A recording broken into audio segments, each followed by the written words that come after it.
Before this episode begins, I'd like to say that I will be heading to DinoCon UK on the 25th and 26th of July in Birmingham. So if you see me wandering around in my podcast t-shirt, come and say hello. I have bookmarks and pin badges to give away as well. I'm really looking forward to it, and I'll see you there. You know, with Zia, just, I don't know, kind of the take no shit. Like, she knows her stuff. Like, she wants to go help these dinosaurs. And Franklin kind of feel for the guy.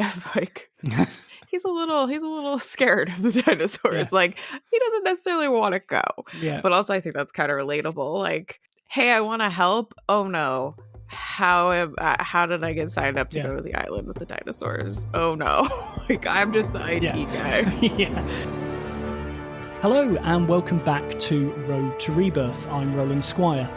After the huge success of Jurassic World in 2015, a sequel was a mere formality, but Colin Trevorrow stepped aside to pursue other projects and help the series evolve in a new direction. In his place came Spanish director J.A. Bayona, known for films like The Orphanage, The Impossible, and A Monster Calls.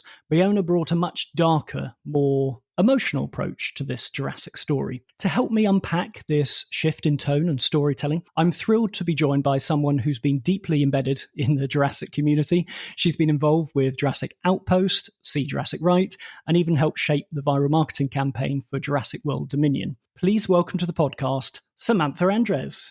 Samantha, Hello. Thank you so much for joining me. Yeah, thanks for having me on. I'm excited to talk about it. Cool. I was wondering whether you could kick us off by just telling me a little bit about your Jurassic story, really. Why Jurassic? Sure. I think like many people kind of around our age grew up with Jurassic and kind of evolved once World came out. I didn't necessarily know that there was such a big fan base for it. Like, it was just, you know, me talking with friends in person. So what quickly escalated to finding a whole community on Twitter turned into having a core group of friends that we had a Jurassic fantasy football league.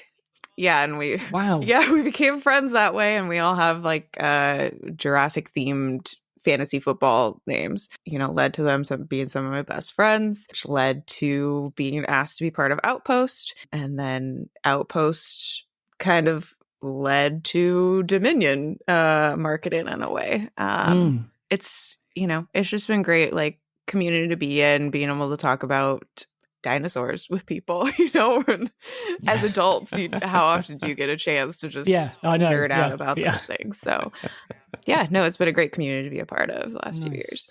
And are you excited for Rebirth? I am. I'm very excited. I'm a big Scarlett Johansson fan. Okay. Black Widow, one of my favorite characters. So I was very excited to see her being the main character in this movie.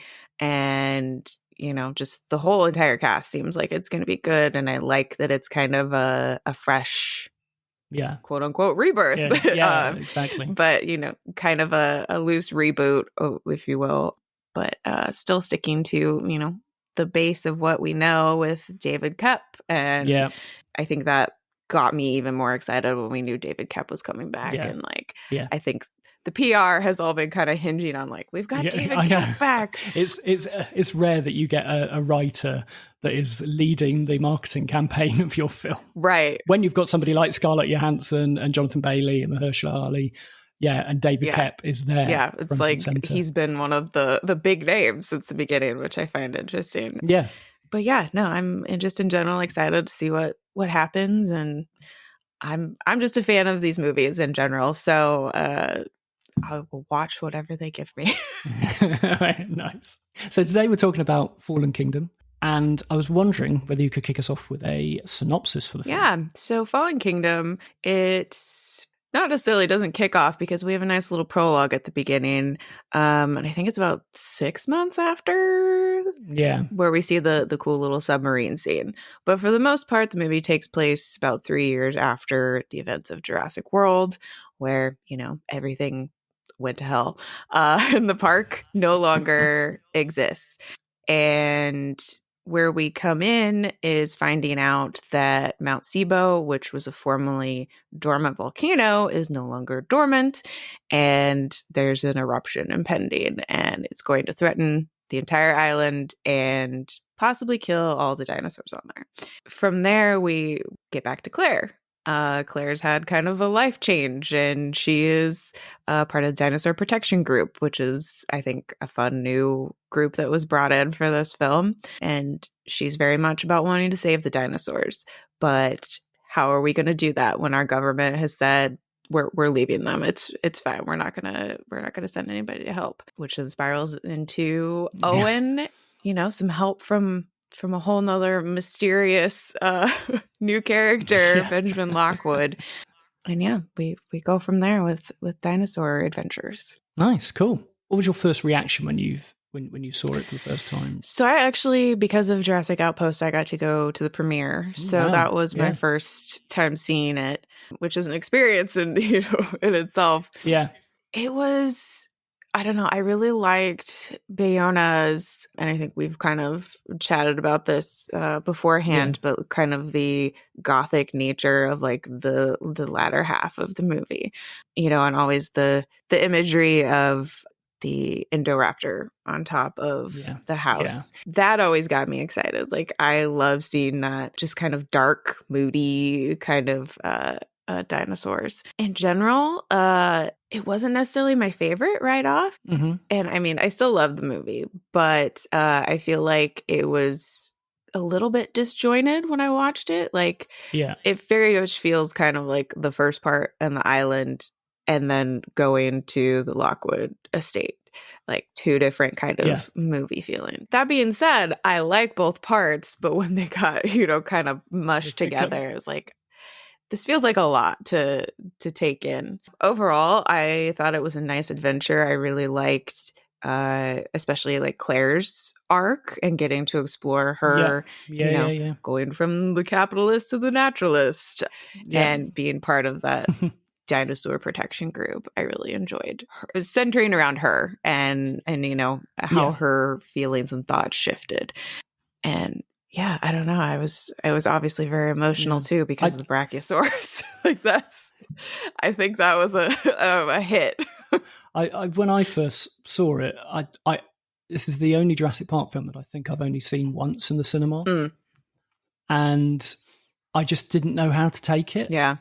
Like, I had a bit of a slow start to Jurassic World, but after a couple of viewings, I really got invested in it and was really enjoying it and enjoying the audience reaction. And then, as you say, the film is one of two halves, really.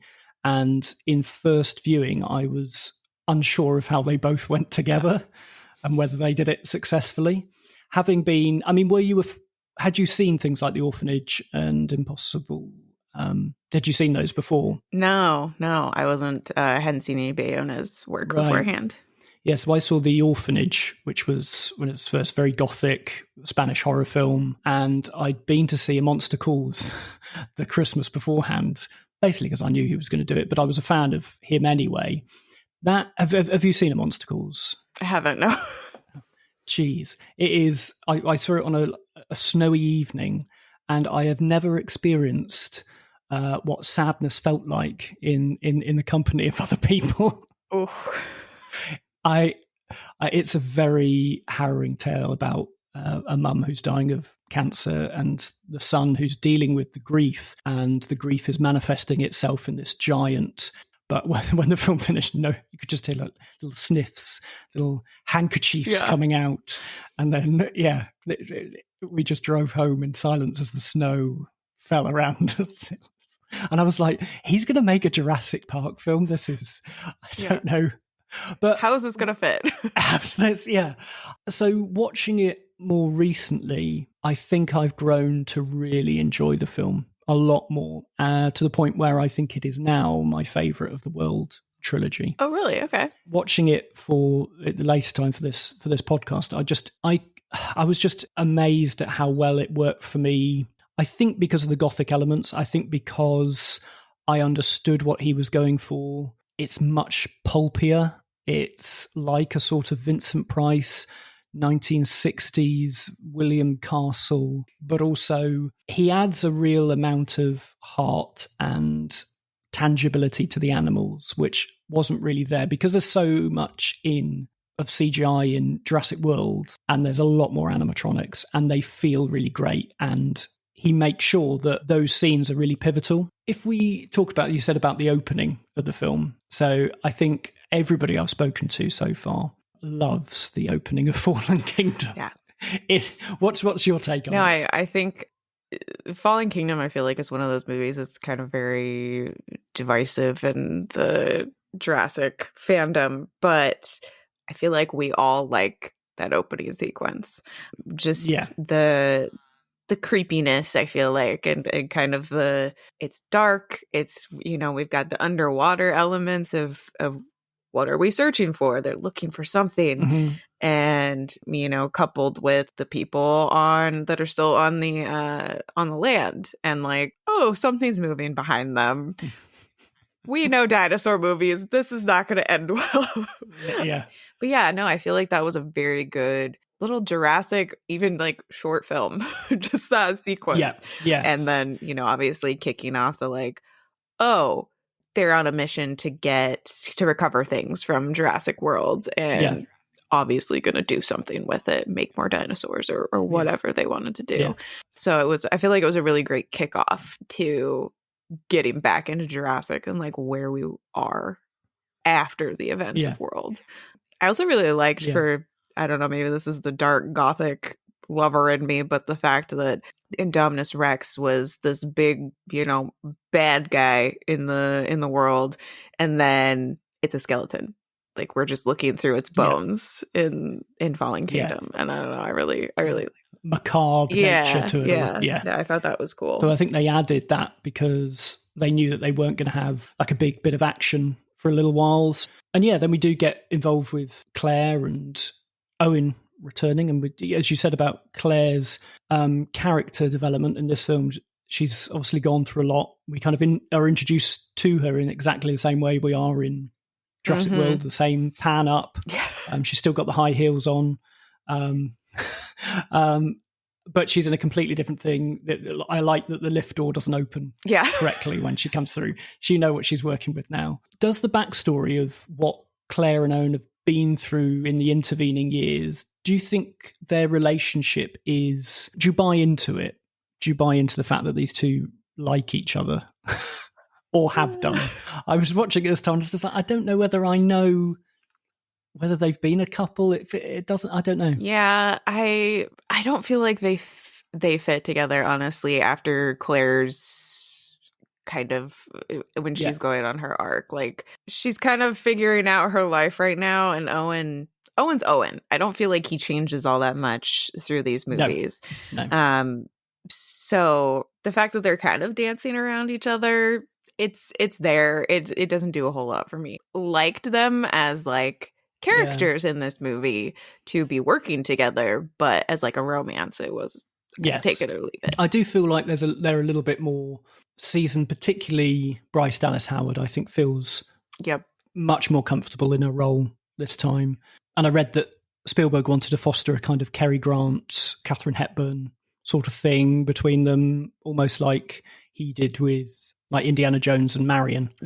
In those films. And you do get, when I read that and then thinking about the films, I said, there's all those little moments where they kind of have a little go at each other. Yeah, but you don't get that moment where they come together at the end. I just would feel like they've been through this journey, but you want some resolution to that, all of the little stuff that they've been on towards the end, Yeah, it's something that's missed. And then, or you anticipate that it's going to be a big moment in Dominion, and then suddenly they're just living together.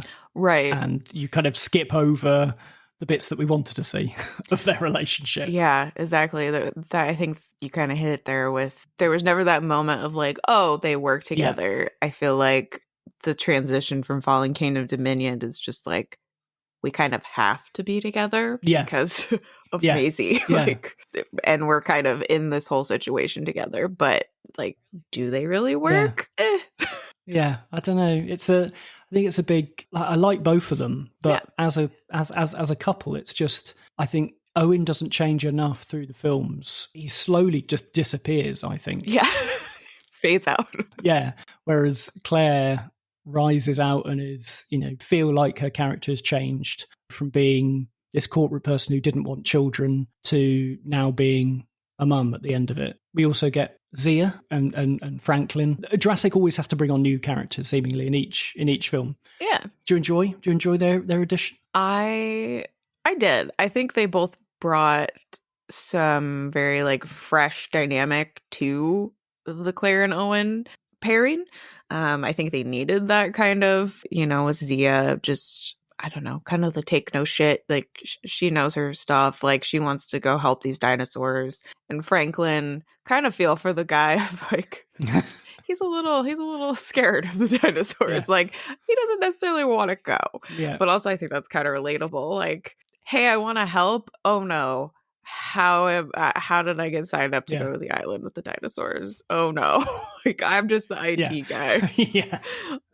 But no, I thought they brought a nice like fresh feeling to it, and like you needed some kind of new, I think the movie would have suffered a little bit if it was just like Owen and Claire again and we didn't have those kind of extra characters in there. Yeah. And I like the fact that Franklin doesn't change, because at the end they say, "Are you okay?" Nope. Nope. Yeah. I feel like he's the most relatable, like probably how most of us would react if this was actually real life. Yeah. Like I'd empty all the bug spray onto my arms before I step foot on Isla Nublar. Yeah, right. But yeah, I like both of them. I like the fact that the kind of backstory for Zia is the fact that she's a paleo veterinarian who did all of her courses, just about to go out, and then suddenly the park, just as you say, all goes to hell, and she doesn't actually get to go. Yeah. Also very relatable of like working towards something and of course this was pre-COVID, but kind of ties into that. Like, oh, we had plans and oops, nope, not going to go the way we thought it. See you next year. Yeah. Yeah. Fallen Kingdom will always be remembered, I think, for being the one that blew up the island. Taking that from Michael Crichton's ending, even though it's not napalm that destroys it, it's lava. But does that work for you? Do you think, and this is interesting talking about it because of what Rebirth is doing, but do you think that was a good enough reason for this film? Do you think that was the right decision to make? I like that they brought in the volcano elements, because that was something just personally I kind of missed of, the gap from the novel to the movies. And realistically, like we're based on Hawaii, with the filming and everything. And it makes sense for there to be volcanoes. I don't know. Personally, I think how the eruption was done with them and the timing of the people being on the island, it was a little much for me, a little corny in parts. Especially, I know my first viewing, I was kind of taken aback by the Owen sequence of him like rolling away from the lava. I'm like, what's going on? What are we doing here? I quite like that now. I think that, and I think that ties. Maybe I'm just thinking too much about these films, but I think it ties into, because he is very, he's known for his gothic films, darkness, but real strong elements of like slapstick, because it's the reason why he has Geraldine Chaplin, I think, in his film, tie back to that golden age of Hollywood, really. And that is straight out of a Chaplin or a Buster Keaton moment. I was thinking, and plus it feels right for Chris Pratt to do that as a comedy actor originally. And I'm watching it this time after just watching Dominion. If you watch it that way around, if you watch Dominion first and then you go back to Fallen Kingdom, you're like, oh, where was any of this stuff, this really fun bits that Owen does, his one-liners? They're really not there at all in Dominion. So I'm glad that his job is just to be a bit of light relief beefcake. Yeah. Yeah, no, that's absolutely true. Because I feel like that would, if we didn't have that, to your point, it probably would have shifted how the tone of that, where it would have just been complete destruction. Yeah. And of course we get to the sadness of, the Brachiosaurus and because it's all, I think it's building up all of that fun. It's still, because what he needs to do, Bayona, in this film, is to get to that ending where Maisie lets all the dinosaurs out. Right. So we need to really care about them, to really be invested in them and want them to survive at all costs. And the film does its best to try and put them in peril for the entire running time. So you have them like drowning when they're throwing themselves off and then you have the brachiosaur scene, and it's like all the fun and excitement of trying to get on that boat. And then you see that brachiosaur moment. You're like, that's my childhood burning over there. You're like, wait, I don't like this anymore. No. Yeah, I completely agree with the dinosaurs. Like, I think that beautifully ties into the ending of Maisie's decision to like let them go, because you couldn't save a lot of the ones on the island. Yeah. And, we watched multiple die during that sequence. So yeah, I think that ties in really well. I was like, okay, well, Maisie gets to save, these ones at least, even though I don't hate the Brachiosaurus scene, but I'm forever mad that they did that to us as fans. Yeah, and the way that the music is a very somber reflection of like the Jurassic Park theme. It's heartbreaking. I think Giacchino goes a little bit overboard in. I remember when I talked to Brad, and it's just slowly he understands a little bit by the time Dominion happens, but there's multiple moments during Jurassic Park and The Lost World where there is no music. Yeah. And when I was talking to Neil Brand, he said to me it's because a cynic would say that the music isn't trying to make you feel anything other than what you're seeing. So maybe with Fallen Kingdom, and I think particularly Fallen Kingdom, there is a constant drive of the music, which is all melodramatic. It's just trying to make you heighten your emotions for absolutely everything. Be scared, be sad, all of these things. Yeah, I do like what he does, but I think just dial it back a bit, maybe. Yeah. No, definitely. I feel like, and this kind of gets back to what we were talking about earlier, is it kind of feels like two different movies. Like, once we're at that part where the Brachiosaurus dies, they're off the island at that point, I feel like you're kind of holding your breath, kind of relieved, like, but it's like, where are we gonna go from here? Like, because we know, the movie's half over at this point. Like, something has to go wrong. I don't know that I necessarily knew they were gonna go into that whole like underground, scene of like selling the dinosaurs. And the interesting part about that for me was they're not going for as much money as I would figure that they would. Exactly. Yeah. I remember I don't know much about football, but I know that footballers' going rate is much more than an Allosaurus. So easier. Yeah. Mind-boggling. I'm like, like technically someone, a normal billionaire could like buy one of these. Okay, like, can we pool our money and buy an Allosaurus? Like, sponsor. Do you take PayPal? Yeah, right. For the, I feel like they might. Like, they might. They were so desperate. Yeah. Just at literally anything. After we have the Brachiosaurus scene, and we've got the crux of the film is all based on that blue surgery scene. Yes. Do you think he succeeds in that moment of getting us to really buy into the relationship of Owen and Blue? And because Maisie's watching, they kind of intercut it with Maisie watching Owen raising. Yeah, I mean, I definitely was emotional during that scene because I think just being like a pet owner, my whole life, and like it's kind of relatable where it's like they're going through a surgery, they're in pain. You can't do anything. Regardless if this thing could actually eat your face off, like, you're still attached to it. And I think it's probably similar. Not that I am a zookeeper, obviously, but, I think of like the zookeepers or people in refuges when they, they take in the big tigers and lions and stuff, and that.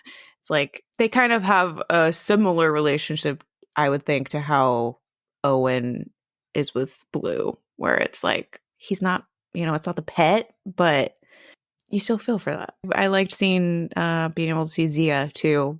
I think that was helped with the emotional part of like, it's not some random person, operating. Like, we've come to know Zia, know that, she's new at this, but this is kind of her dream, I think that really helped with the emotional like transfer from the island to off island. like he still gets in the kind of squishy elements of, so the blood still spurts out and strikes Franklin in the face. Poor Franklin. Yeah, I know. Of course it would be Franklin, yeah. And you get the T-Rex moment where they're, it's all very practical. It's all very touchy-feely with the dinosaurs, which I really enjoy. And again, I like Claire has some rather funny moments. There's a bit where just while they're being attacked by the baryonyx, and she just shouts and points chair.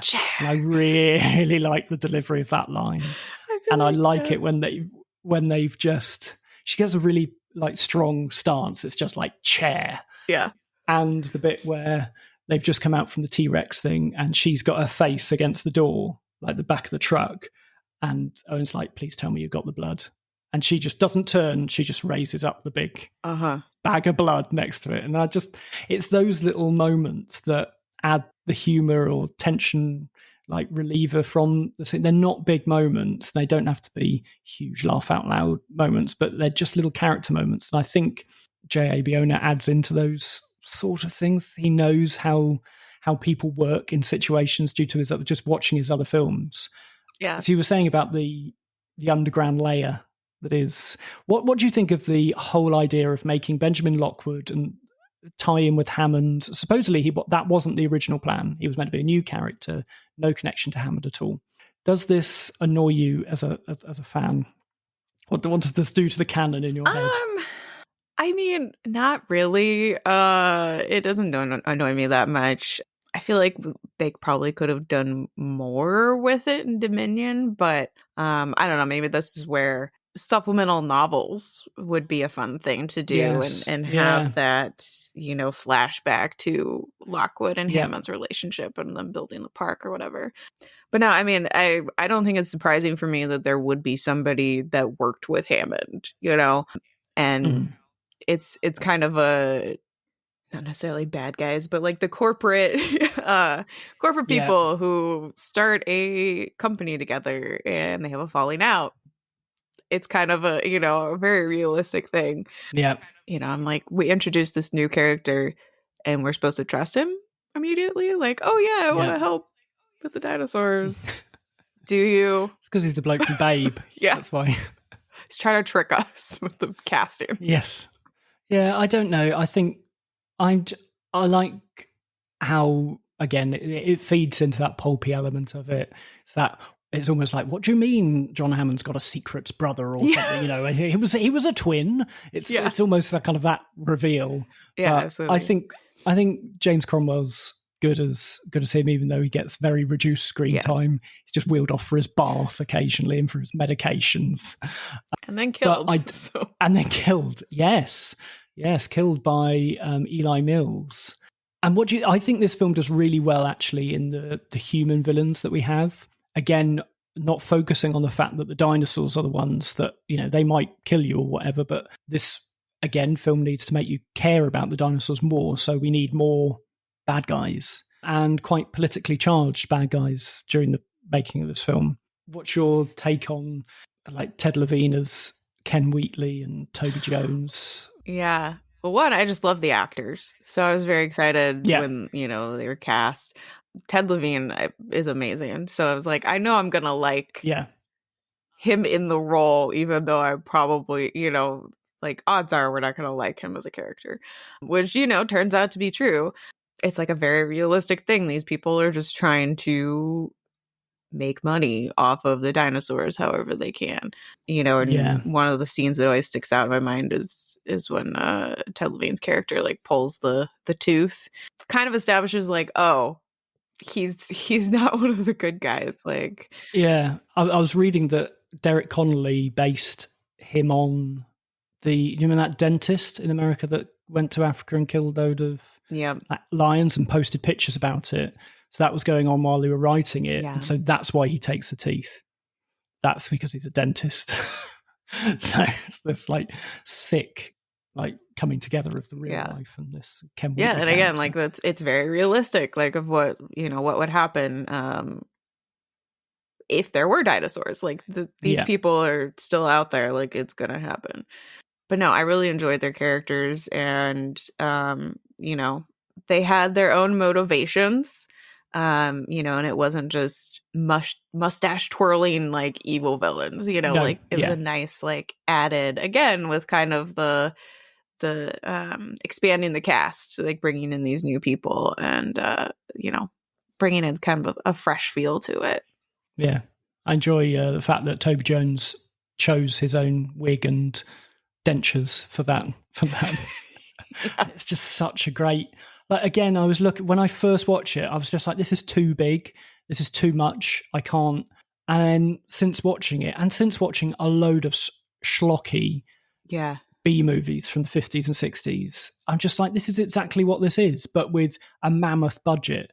And so whatever Bayona's doing, and the fact that I really enjoy all of the kind of Roger Corman, Edgar Allan Poe things, it feels like that's what they're going for, particularly Poe with the fact that everything is in a basement and or like Lovecraft, there's always something horrible in the basement in one of those books.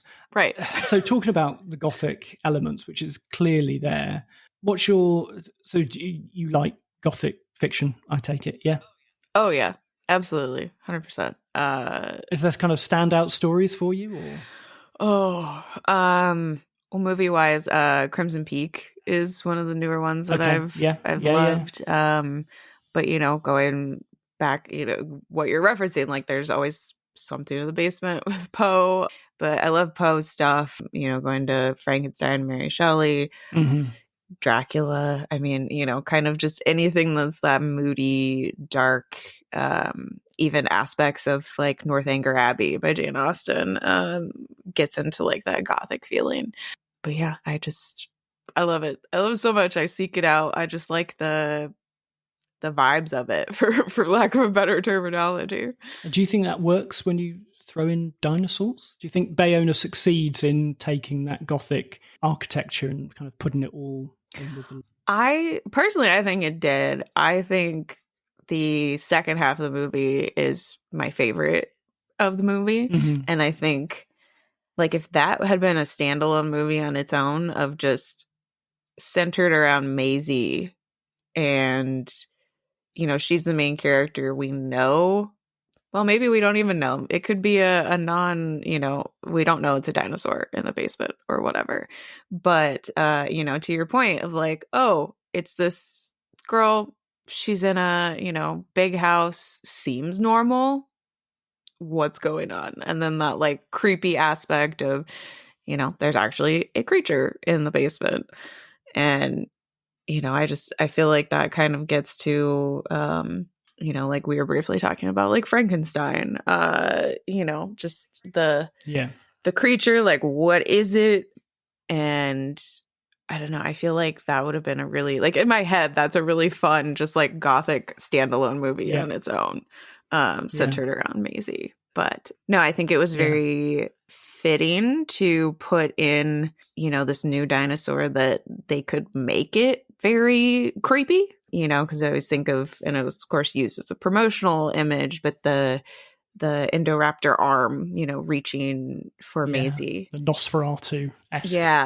Yeah. It's so good. Like that's what spoke to me about this movie. And I know when you talk about Fallen Kingdom, that's what came to my mind. And so when I had to rewatch it, I was like, oh yeah, the whole first half of this movie happens before we get there. Yeah. Because just that part is what sticks in my mind. I finished Frankenstein, reading Frankenstein. I've never read it before. Because it's even mentioned in the Jurassic World Rebirth had its first bit in Variety. The opening quote of that article was all from Frankenstein. So it's something that we keep coming back to in this series. And I'm probably thinking too much, but it feels like Maisie and the Indoraptor are both, for me, like Frankenstein's creature. Mm-hmm. I think they are two sides of that character. One is the one that wants to be compassionate and wants to fit into the world, which is Maisie. We get the revelation that she is a human clone in this film, a big swing for this series, but one I think that feels quite earned. Do you think the twist held up for you when you watched it? I think it did in like how they executed it. Like there was a reason that they were cloning Maisie and it was just Maisie.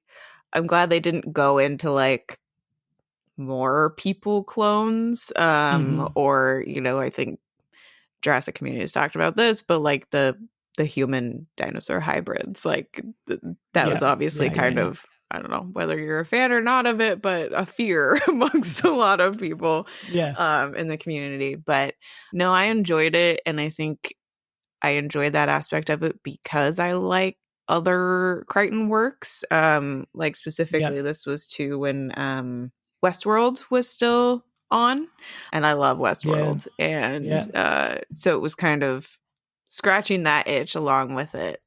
But yeah, what about you? What did you think of the clone? Yeah, it's good. I'm kind of watching it now, having seen Dominion. It's such a huge thing for the film. And then we sort of walk back from it in Dominion. We walk away from the scary thing that is human cloning and human genetics. Whereas I think Crichton would have really lent into it and not had hundreds of people being cloned, but the idea that that technology is also available, Hmm. not just dinosaurs being Right. made, but that's the kind of thing that they want to stop in Dominion. I wanted more from Wu, Yeah. and I think reading Frankenstein, he is Frankenstein in this series.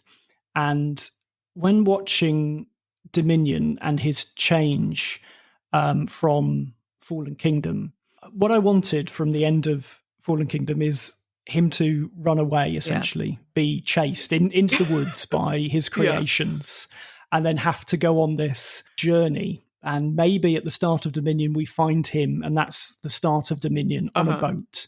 Like, go full hog, do it. He's on a boat. He's trying to evade capture from people who want his Yeah. technology.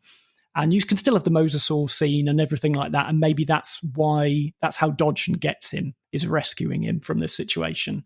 I just think, in my mind now, that is set in stone. Now that I thought it, and in my mind, it definitely, I can make it work. Headcanon. So Oh, yeah. yeah, BD Wong, call me. We'll work this out. Otherwise, you just have Wu, who's just constantly plucked out of situations and manipulated by other people. Again, with the relationship between Claire and Owen, we're missing out the really fun bits of the story. They might be the difficult bits, but I think they're the most interesting bits. What happened when Claire and Owen broke up? What happened when Dr. Wu became Mr. Wu? There's all these Yeah. little things that are in there, but we don't get the interesting bit of the story. We just get the revelation sometimes. Yeah, and I just wanted a bit more of that gothic nature to spill into Dominion, which didn't happen. Yeah. I agree. I think it would have been a little more fun to have Wu do a little more in the movie. Yeah, And, again, I understand like movies, we've got a limited amount of time to do what they want to do. yeah, But always going back to, why can't we have books that are, the supplemental yeah, material? yeah, yeah, And yeah. I don't know. I think it would be really fun to have like a Wu POV, if this was a Yeah. book.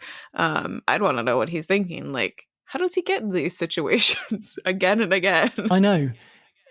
Just like plucked out of the helicopter, imagine. And so from Jurassic World, he's sent from there to the lair Yeah. of Lockwood Manor. How does he get there? That's where he's dumped off.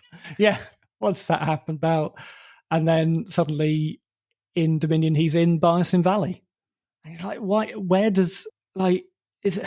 He's just being plucked out, and he's just appearing on the scene in all these different places. And I feel like he never gets his true moment, apart from maybe the end of Dominion a little bit. But I just wanted him to have a moment where he screams and shouts at the people who have Dodgen or something.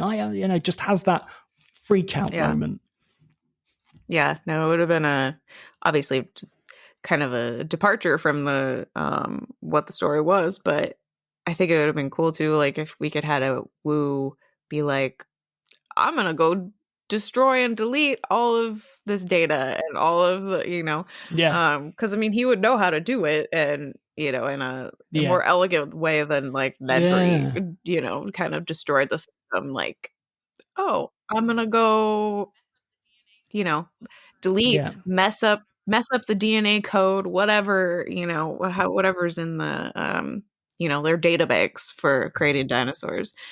I think that would have been a cool, like, let's try and sabotage my own work because I'm pissed at these people and I need to get out of here. Yeah, like in Frankenstein, where the creature demands a mate to be made, and he just destroys all of his own work.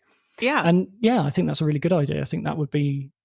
I was when I was talking to Stephen about this, was like the fact that somebody needed to sacrifice themselves at the end of Dominion. Somebody needed to go, and he said about Malcolm, and I said about Wu being the one to, but that tying into maybe him running back in at the end of Dominion and being left there smashing up his own stuff, and his fate is maybe unknown. kind of go down with the ship kind of thing. Like it. I think that would have been cool. And kind of added more to that, like you said, gothic feel of like the creator. He needs to do something. Like what happened? Yes, a big return in this film is bringing back Ian Malcolm. When you first watched it, did you understand that they were two separate courtroom scenes? Because when I first watched it, I was just like, he's sitting in the same place. It's the same. I don't know. I just wanted a bit more of an introduction to the scene. Him walking in, a bit more of a dramatic entrance, or at either end of the film, really. No, I agree. I don't. Like, it was nice to have him back and have someone who had experience with the dinosaurs and the island and everything being there, and being like, nah, they had their chance, like, it's fine. So I think that worked better than like just a random, or just the people that were there talking about it, and it was just a bunch of random people. But I feel like some more kind of introduction, because I feel like it was almost going from, yes, we know we're in a Jurassic movie, but we start out with the amazing prologue and having diving right in there, and then switching to a courtroom drama scene, and we're like, and that terrible BBC news thing. I really dislike that, and I dislike the now this at the start. I'm okay with the now this. I think particularly when you take out the T-Rex attacking the cinema, and then you start with, I just feel like I wanted to see the stuff that was going on in those clips. I wanted to be there and doing all that sort of stuff, but I don't like when people tell me what, just give me a card to read just before we go in and watch it. It's the same thing. Yeah. Just give me... have the Star Wars scroll at the beginning. Yeah. Like, here's where we are. Yeah. Yeah. So I liked that there was discussion of, the destruction of the island and like, should we save them? But I didn't necessarily like that courtroom scene. Like, I think it could have been done a little bit differently. Like you said, maybe have a dramatic entrance from Malcolm, because if anybody's gonna have a dramatic entrance, it's gonna be Malcolm walking in late or something, and it felt tacked on, but it was in the first draft that they did. It was and it was there all the time, and it feels like you just throwing this character in, and maybe they didn't want to go down. Maybe they thought it was a little bit too fan servicey if you kind of build him up too much. But come on, we want that. Like I think I would buy that. I want that sort of thing from my characters that I enjoy watching. I want them to have a bit of an entrance, please. Yeah, and I think too when the stills of that came out before the movie, like I think we were all trying to figure out who else was in the courtroom scene. Like if there were more people behind him, we're like, does that look like Tim? Like, is that Billy Brown? Yeah, right. Of course, no, but I don't know. I think that a little more could have been done with that scene. Like, might as well. I mean, we're doing the fan service. We obviously did fan service in Dominion. Might as well like leaned into it a little bit harder and had maybe Billy Brennan be in the back or get Vince Vaughn back. I always thought, like when they have the clips at the start of, I wanted a bit more of the people from the other films really in Jurassic World Dominion. If it was me, I'd have Enid, Oklahoma, and they're having a barbecue, and suddenly it's Eric. He's off. I don't know. He's just graduated, and suddenly some pteranodons come and attack their little barbecue, and that would have cost far too much to get Taya Leone and all of them back in for that one shot. But again, supplementary material. We can write this now. Yeah, and I mean that's I think something that I'm glad not only we got to explore with the marketing, but that I got to be a part of with the Dominion marketing. Because I know I feel like we all wanted more of those little moments in like the real world. And so I think it was a great play on Universal's part to actually bring some of us fans in and be able to write some of those things. And I pushed hard for JP3 stuff to be included. We do have some, Kirby hints here and there, like hidden in the stuff. So I think it led to a good spot. I think Fallen Kingdom could have had a little bit more of it. How was it working on that? Oh, it was so fun. Like peak Jurassic fan. Like I'm never gonna have anything cooler than that. But no, it was really great to be able to get to take, all of our fan ideas and wants and go, okay, let's expand on this. What would people actually be doing if there were dinosaurs in the real world?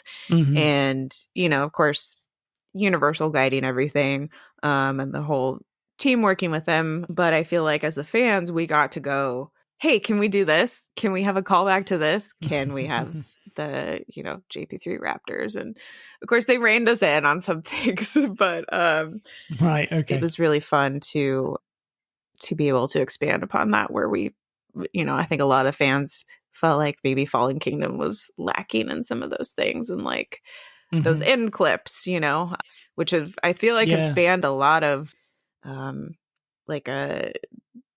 Tom, I think you talked to him previously, with his the Tales from the Jurassic, kind of a spinoff of all of those kind of things that the fans wanted. So yeah, it was a great time, and I'm glad we got to have those like additional stories and that marketing that Universal actually put effort into that marketing for the fans. Yeah, it was so big. I remember. Yeah, it was. What was for me, I was following the Dino Tracker and everybody's like YouTube videos about what they'd seen on there, and I think some of those clips were like more satisfying than some of the actual dinosaur moments that I watched in Dominion eventually. So yeah, it was a big bit of work that you and all the team did, and it was very much appreciated. That's really nice to hear, because I think it was, as a Jurassic fan, like that's what I want. I want to see the dinosaurs just being dinosaurs. Like I think that's kind of again why I'm excited about Rebirth, is we're getting to, these dinosaurs are just out there by themselves now, and we get to see them just being dinosaurs and animals, protecting their nest in the clips. So it was really great to explore, and I still am mind boggled that I got to be a part of it in some way, but no, it was a great time. And I hope Universal does similar things, like to expand on the lore in the future. I think Colin was instrumental in that, from what I hear. So we got him to thank for all the expanded stuff that happened, and I really hope that we do get more. I'd love more books. I would really like more books. I would love books. I loved Claire's book, The Evolution of Claire. I think that was fantastic, and Stephen and I have talked about that, how great that was, and just being able to see, again, it's the supplemental material, like in between things, and like Wu was there, and like how Claire went through all of this shit on the island before she actually worked there as a in the corporate. But I would always love more books in whatever way they could come about, whether it's bridging all these random gaps or like backstories. But I'm a book lover, so I will never say no to more books. Yeah, me too. I don't even mind about the quality of them. I just want those kind of like little tie-in books that they do for so many films, and yet Jurassic always gets left. Yeah, and I think behind. They could take a chapter from some other licensing, like Star Wars books, and Yeah. probably lesser known to this audience, but Critical Role, they do like supplemental novels and they get new authors for each one. So we could do that and have a different vibe. We could have a horror book, and get a horror writer and then have more of we could have a romance Jurassic, I mean, they could do whatever they wanted to if they wanted to like bridge that gap into more supplemental stuff. Do you think with what we get in Dominion, do you think Dominion is a satisfying conclusion given where this film ends? Yes. With caveats, I guess. I mean, because I never really viewed Dominion as a final anything. Like, yes, it was the end of the trilogy, but they're not going to stop making Jurassic stuff. No. I did, as I think people are probably divided on the bringing people, the original 3 back and blending that in. But I think it was a nice kind of blend of callback with the movies and then ending kind of the Claire Owen arc, saying we had this fun trilogy. Well, maybe not so fun at sometimes because it made us cry in the theater, but still it's we had our trilogy. It kind of, I feel like it wrapped it up quite well, and the dinosaurs are out. They're with humans. Your imagination goes from there, I feel like. And I think for me, stories don't have to have like that 100%, like everything is wrapped up at the end, and leaving some of that to our imagination is sometimes better than having 100% of the answers. But I don't know, how do you feel about it? Yeah, I think conclusions are always difficult. That's why I really like middle films in trilogies sometimes, is because they get to do all the setup for whatever massive conclusion there is, but they don't have to worry about what that conclusion is. And sometimes the conclusion sometimes is the least interesting part of a story. It's the setup, it's the journey, it's all of that thing. So getting to the end, I'm thinking there's very few stories where the final one is like your favorite in there. And I'm thinking like Lord of the Rings, like the Two Towers, ends with that epic battle. That was just I just love that film, compared to the other two. And it was just never going to, same with Dominion, it was never going to be the big conclusion. With the cast announcements that it kind of was saying that it was the big end of an era and all that sort of stuff. And then you see the film and you're like, what does somebody different the poster quotes to the actual people who are making the film sometimes. Oh yeah.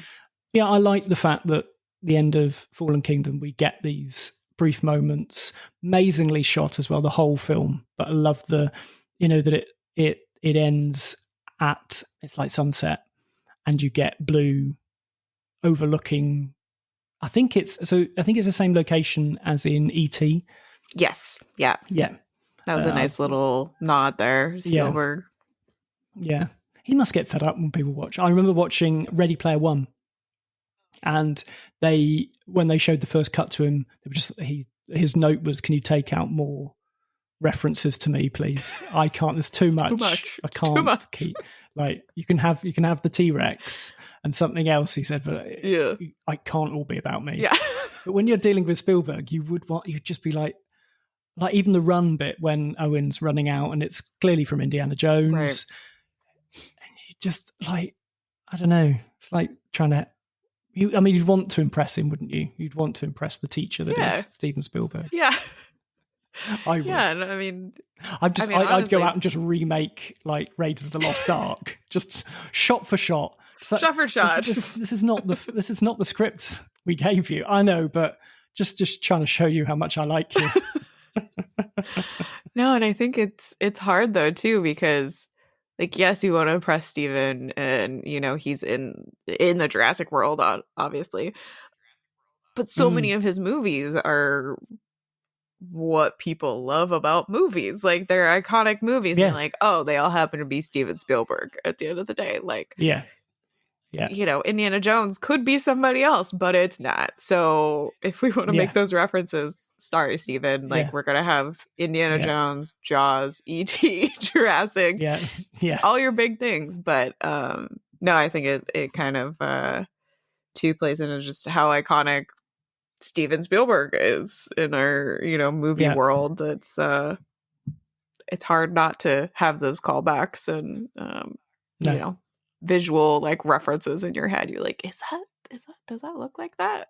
Whether or not people intend it to be. No, yeah, which obviously, exactly. like to your point, the scene with Blue at the end was obviously, the ET for on purpose, but yeah, people don't necessarily know that though too. So it wasn't like an exactly bash you in the head with here's ET in the background. Although I think ET is again in the room with Maisie when the Indoraptor, and there is a little ET that is toy that is flying around the room. Yep, 100%. Yeah.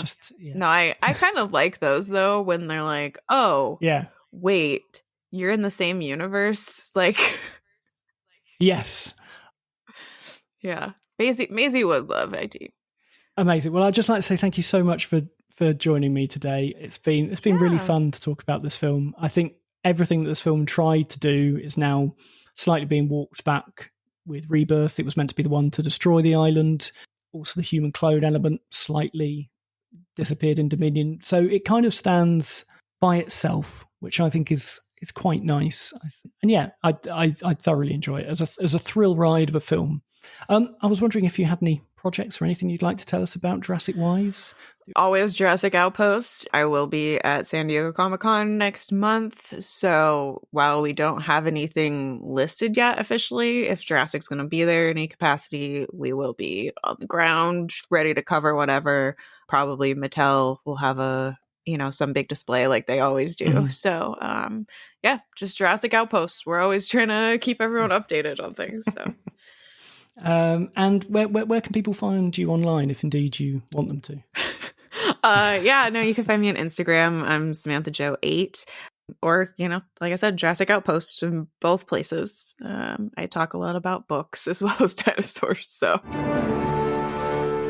my huge thanks to Samantha for talking to me about Fallen Kingdom. I really hope this episode has made you think twice about that film and maybe want to go and watch it again and see it in a different light. Maybe lean in and just let go of yourself and enjoy the pulpy elements that it has to offer. And also a film within the world trilogy that really puts the dinosaurs front and centre with some amazing animatronics. I've really grown to love this film. But next week, I can't believe this, but I'm actually at the end of talking about all of the films.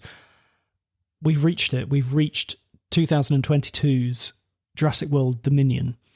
And I can't think of a better way to wrap up all of these episodes that I've been doing than talking to the two people which back in 2014, I first heard on the Jurassic Cast podcast and their interview with Colin Trevorrow that sort of leads me now to doing this podcast for Rebirth.